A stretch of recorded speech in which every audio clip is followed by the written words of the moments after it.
This is a house. This used to be a house. This will soon be a house. Here is a harsh truth about homeownership. Just because you re-inside the house doesn't mean you re-safe. Whether it is an informal settler's home or a legal structure on disputed land, the question stands. Can a house be demolished even if someone still lives there?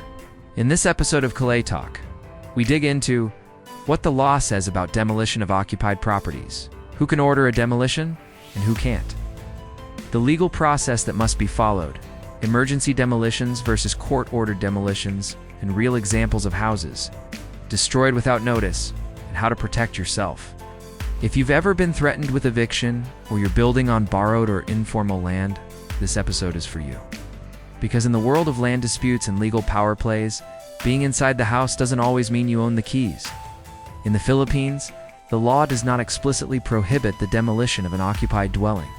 However, it does lay down certain rules and regulations that must be followed to protect the rights of the occupants. Under Section 1, Rule 67 of the Rules of Court, a court may order the demolition of buildings and structures only after a judgment of the court in a case where such demolition is claimed. In other words, a demolition order must be issued by a court after a formal legal case has been filed and decided. But why would a court order the demolition of a building in the first place? Buildings are usually demolished when they have become dangerous, dilapidated, offensive to the public morals, health, or safety, or when they are constructed in violation of zoning ordinances or building codes. For instance, a building which is structurally unsound and unfit for human habitation, or one that poses a threat to the safety of the occupants or the public.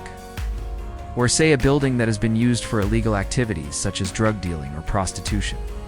In cases like these, concerned citizens or even government agencies like the city planning department or the building official may file a complaint with the court for the demolition of the structure.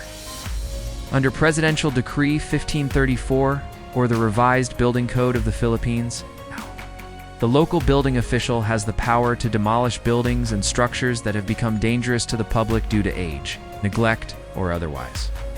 But again, this can only be done after a court order. So what if the building official demolishes a structure without a court order?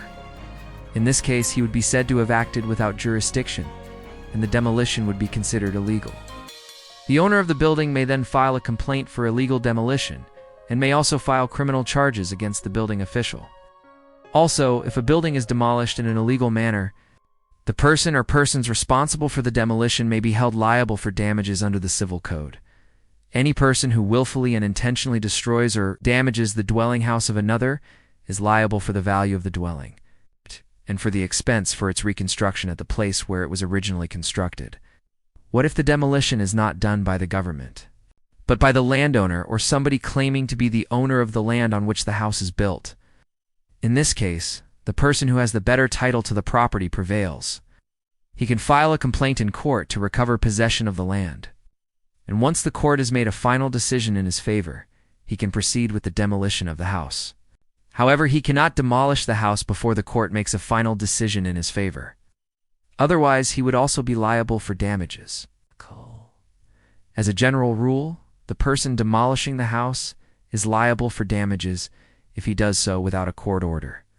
Exception to this rule is when the demolition is done in accordance with a court order, or when the demolition is done by the government through its law enforcement agencies upon the order of the President of the Philippines, or in cases of emergency when public safety, public morals, public health, or the public interest so requires, and when the building is a nuisance.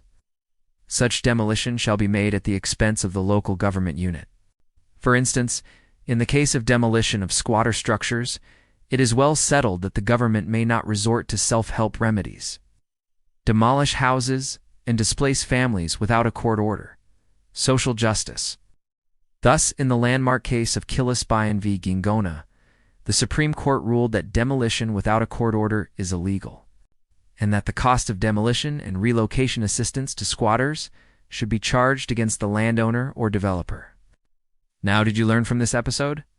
Let us know in the comments. Dude, if you want to learn more about similar topics, check out our other videos on unlawful detainer and ejectment cases. Don't forget to subscribe so you don't miss out on future episodes. Thanks for watching.